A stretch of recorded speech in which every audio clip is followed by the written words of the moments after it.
This channel does not promote any violent, harmful, or illegal activities. All content provided by this channel is meant for an educational purpose only. অন্যদিকে লোকসভার স্পিকারের বিরুদ্ধে অনাস্থা আনার তোড়জোড়ের মধ্যে India ব্লকে ফাটল, কংগ্রেসের সঙ্গে দ্বিমত এবার তৃণমূলে। অন্তত 200 সাংসদের স্বাক্ষর করা চিঠি দেওয়া হোক স্পিকারকে, এটা তৃণমূলের মত ছিল, কিন্তু তৃণমূলের স্বাক্ষর ছাড়া স্পিকারের বিরুদ্ধে অনাস্থা প্রস্তাব আনার দিকে কংগ্রেস এগোচ্ছে বলে বুঝতেই পারছেন। একটা মতবিরোধ, মতানৈক্যের পরিস্থিতি। একটু ডিটেইলে জানবো আমার সহকর্মী জ্যোতির্ময় কর্মকার এই মুহূর্তে আমার সঙ্গে রয়েছেন। জ্যোতির্ময়, তাহলে এই যে এখন যে সিচুয়েশন, তাহলে তো বলতে পারা যাবে যে কংগ্রেসের পাশে সমাজবাদী পার্টি আছে, ডিএমকে আছে, কিন্তু অনাস্থার পাল্টা বিরোধীদের যে তাদের বিরুদ্ধ ব্যবস্থা, সেই আর্জি আবার এনডিএ করে রেখেছে। তাহলে ইন্ডিয়া জোটে এই মুহূর্তে একটা অনৈক্যের আবহ। দেখো, তৃণমূল কংগ্রেস তাদের স্পষ্টভাবে একটাই দাবি যে স্পিকারের বিরুদ্ধে অনাস্থা আনার পদক্ষেপ শেষ পদক্ষেপ বা শেষ হাতিয়ার হিসেবে ব্যবহার হোক। প্রথমে স্পিকারকে একটি চিঠি দেওয়া হোক এবং এই চিঠিতে তৃণমূল কংগ্রেস স্বাক্ষর করতে তৈরি। অন্তত 200 জন এমপির স্বাক্ষর নিয়ে সেই চিঠি তৈরি করা হোক এবং যে দাবিগুলি জানানো হচ্ছে, যেমন মহিলা সাংসদদের বিরুদ্ধে মিথ্যা অভিযোগ আনা হচ্ছে, যাদের সাসপেন্ড করা হয়েছে তাদের সাসপেনশন প্রত্যাহার করা হোক, এই ধরনের প্রত্যেকটি দাবি চিঠিতে জানানো হোক এবং স্পিকারকে 3 দিন সময় দেওয়া হোক। স্পিকার যদি দাবিগুলো মেনে নেন তাহলে সেক্ষেত্রে এই ইস্যু এখানেই শেষ হবে। কিন্তু যদি চিঠির প্রেক্ষিতে স্পিকার কোনো পদক্ষেপ না করেন, তিনি যদি দাবি না মানেন, তাহলে শেষ পদক্ষেপ হিসেবে তখন অনাস্থা প্রস্তাব আনা হোক এবং সেই অনাস্থা প্রস্তাবে সামিল হবে তৃণমূল কংগ্রেস। অভিষেক বন্দ্যোপাধ্যায় কিছুক্ষণ আগেই তিনি সংবাদ মাধ্যমের সঙ্গে কথা বলেছেন এবং তিনি স্পষ্ট জানিয়ে দিয়েছেন যে এই প্রক্রিয়ায় যদি তৃণমূল কংগ্রেস যদি না এগোয়, তারা যদি একতরফা তারা এক্ষেত্রে চিঠি দিয়ে দেয়, তাহলে সেক্ষেত্রে তৃণমূল কংগ্রেস তারা অনাস্থা প্রস্তাবে থাকছে না। তারা নিজেদের মতো করে একটি চিঠি তারা লিখবে স্পিকারকে এবং 3 দিন পর তারা এই বিষয় নিয়ে ভাবনা চিন্তা করবে। বেশ বেশ, ধন্যবাদ জ্যোতির্ময়। অন্যদিকে অনাস্থা নিয়ে আমাদের কোনো সমস্যা নেই, 4টে পয়েন্টে চিঠি স্পিকারকে পাঠানোর কথা বলা হয়েছিল। স্পিকারকে আগে 2 থেকে 3 দিন সময় দেওয়া হোক, নিজেদের অবস্থান স্পষ্ট করলেন অভিষেক बंदोपाध्याय। हमारे जो पार्टी का स्टैंड है, हमें नो कॉन्फिडेंस साइन करने में कोई दिक्कत नहीं है। नो कॉन्फिडेंस रेजोल्यूशन साइन करने में, सबमिट करने में कोई दिक्कत नहीं है। सारे तृणमूल एमपी साइन करेंगे। लेकिन हमारा उनको जो सुझाव था कि पहले आपके जो 4 पॉइंट्स है, जो पॉइंट कांग्रेस की तरफ से रेज किया जा रहा है, पहले हमने ये कहा कि आप एक चिट्ठी in form of a protest आप स्पीकर को भेजिए। उस चिट्ठी में सारे ऑपोजिशन एमपीज सब साइन करेंगे, हमें कोई दिक्कत नहीं है। और स्पीकर को आप 2-4 दिन समय दीजिए, 2 दिन समय दीजिए, 3 दिन समय दीजिए। अगर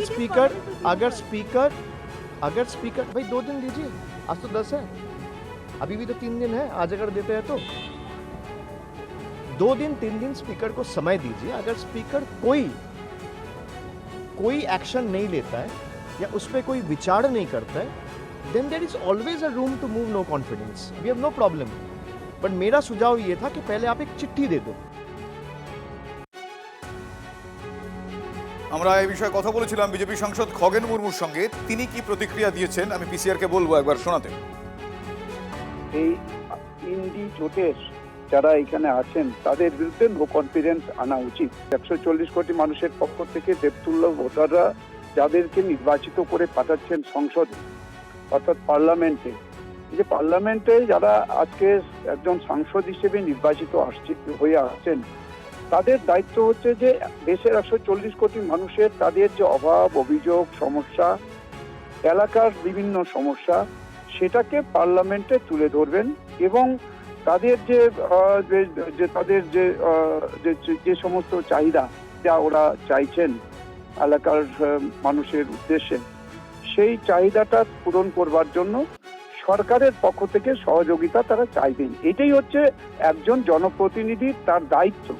জনপ্রতিনিধি এখানে আসে, জনপ্রতিনিধিকে এই জন্যই মানুষ নির্বাচিত করে পাঠাচ্ছেন না যে ওরা এখানে হাল্লাবাজি করবে।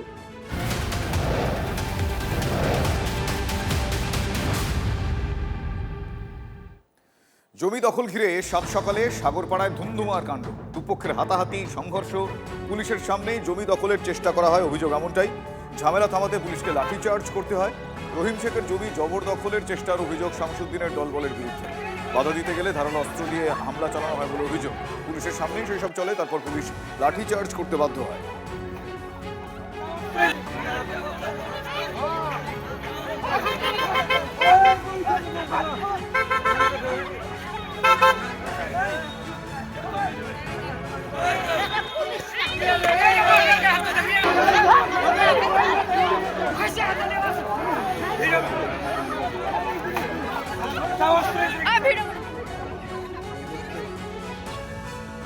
জমিটা কার?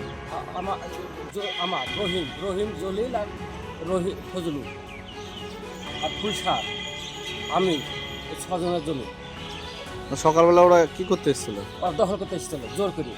তো আপনার হাতে আঘাত করলো কে? ওই যশোর কিভাবে?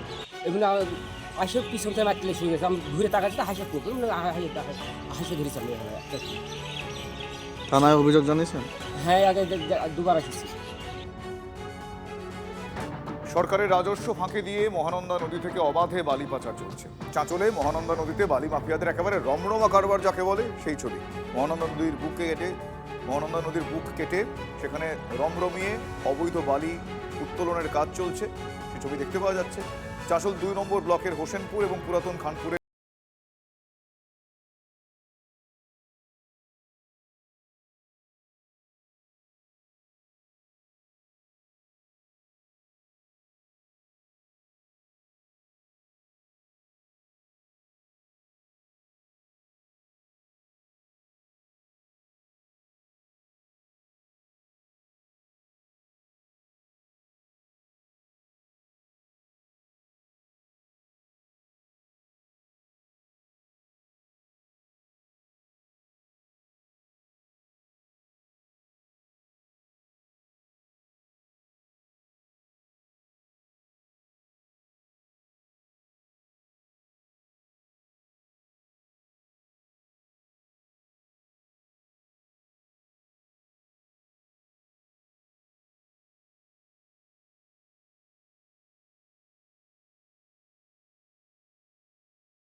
মাটি কাটছেন তৃণমূলের নেতারা। এর ফলে নদীর গতিপথ ক্ষমতা হারিয়ে যাচ্ছে। দেখুন, প্রশাসনের একাংশের মদত ছাড়া এই মাটি চুরি, মাটি কাটা জাস্ট ইম্পসিবল। আমরা সমস্ত পাবলিক রিপ্রেজেন্টেটিভ ওখানকার তাদের সাথে নিয়ে বসেছিলাম এই ইস্যুটাকে রিজলভ করার জন্য। আমাদের ফ্রুটফুল আলোচনা হয়েছে।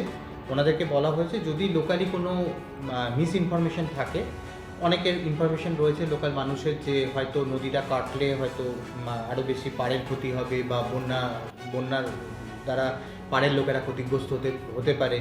এই ইনফরমেশনগুলো যাতে ওনাদেরকে বলা হয়েছে যেটা মানুষের সাথে কথা বলে রিজলভ করতে।